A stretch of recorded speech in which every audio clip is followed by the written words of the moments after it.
Ladies and gentlemen, welcome back into my Super Team series. This time talking about how the Cleveland Browns can build a super team in the year 2022 with just a few simple steps. Let's get into it right now. The Browns 2022 Super Team. Step number one, trade a 2022 first round pick for Aaron Rodgers. So obviously, like a lot of these super teams, they're going to require Aaron Rodgers, and this one may be a tough sell for Rodgers based on the Browns' current wide receiver core.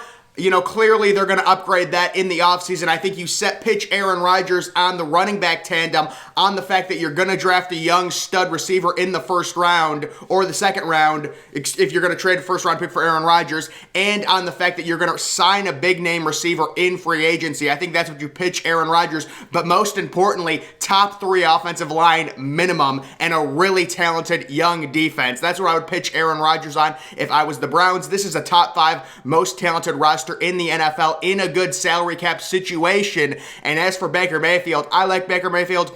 I got nothing against him, but if you can get Aaron Rodgers, you get Aaron Rodgers. That's just the bottom line. Number 2, sign Chris Godwin. I love me some Chris Godwin. I imagine trying to tackle Chris Godwin is like trying to tackle a tree stump. The dude is he's all muscle. And he got injured. We understand that he should make a full recovery. Maybe that brings down his price just a little bit, which would also be helpful. But the Browns have plenty of cap room. They know they have to get at least 2 solid wide receivers. They have one of the worst wide receiver rooms in the NFL. That's before them probably cutting Jarvis, Landry to save $14 million against the cap. Bring in Chris Godwin, solid, big target, kind of hybrid type receiver who can go deep. He can go over the middle and catch passes. He can do it all. Chris Godwin is a stud. You sign him. That's a great start to rebuilding your wide receiver room. Number 3, trade Baker for a 2022 third round pick. That would save $18 million against the cap. The Browns picked up Mayfield's 5th-year option. They haven't given him an extension, clearly. But overall, for Baker, you trade him to a team. Baker Mayfield is tradable.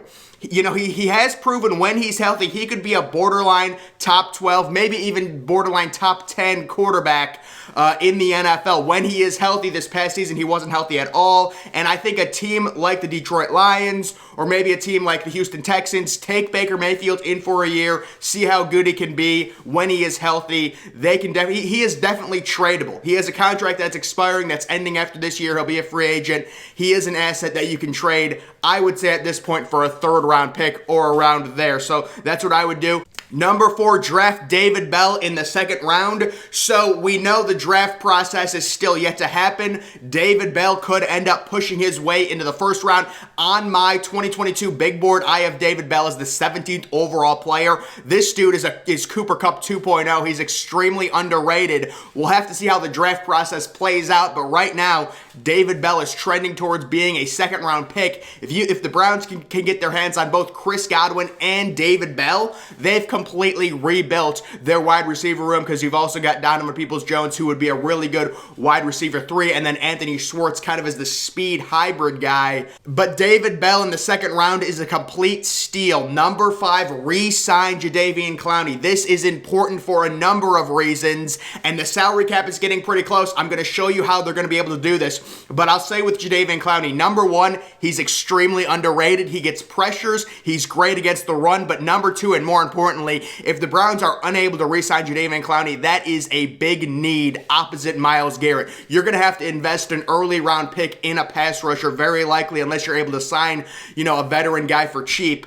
Resigning Jadavian Clowney is very key for the Browns this offseason. I don't know what his market is going to be. You don't want to give him this huge contract, but he said he wants to stay in Cleveland. We know how those things work. If he gets the right contract, he'll stay in Cleveland. If he gets more money elsewhere, I would be very surprised if he'd pass up more money just to stay in Cleveland. So re-signing Jadavian Clowney, not only because he's a great player, but also because if you don't re-sign him, that creates a major need, and you're going to have to invest a lot of draft capital to make that up. Number 6, sign Quentin Jefferson to a 2-year deal. The big fella, you need a big defensive tackle. I am very high on Tommy Togiai, but Quentin Jefferson coming off a good year, clogging the middle, very cheap. I would sign him to a 2-year deal. Let Togiai go in there. Quentin Jefferson, we know the Browns' defensive tackle is one of the big needs. You could also draft a defensive tackle in the 4th or 5th round if you do have to trade a 2022 first rounder for Aaron Rodgers. But I just love the idea of signing a big veteran defensive tackle for cheap.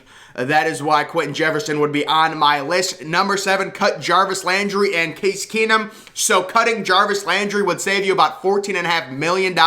It's only $1.5 million in dead money, which I'm sure they're going to cut him before the June 1st deadline. And then also, it's time to cut the cord on CaseKeenum. You can't have your backup, making that much money. You cut CaseKeenum, you save another $7 million against the cap. That's a combined around $22 million total against the cap by just cutting Jarvis Landry and CaseKeenum. That will help facilitate, Aaron Rodgers' new contract. If you get him, Chris Godwin's new contract, David Bell, obviously won't have a big contract as a second-round rookie. Jadavian Clowney, that would help with his contract. That would alleviate some of the salary cap stress. And again, if you build a super team, these salary caps can be manipulated in so many different ways. You cut a guy, it is what it is. Number 8, trade Austin Hooper and a 3rd-round pick for basically nothing. So this is another way to manipulate the salary cap.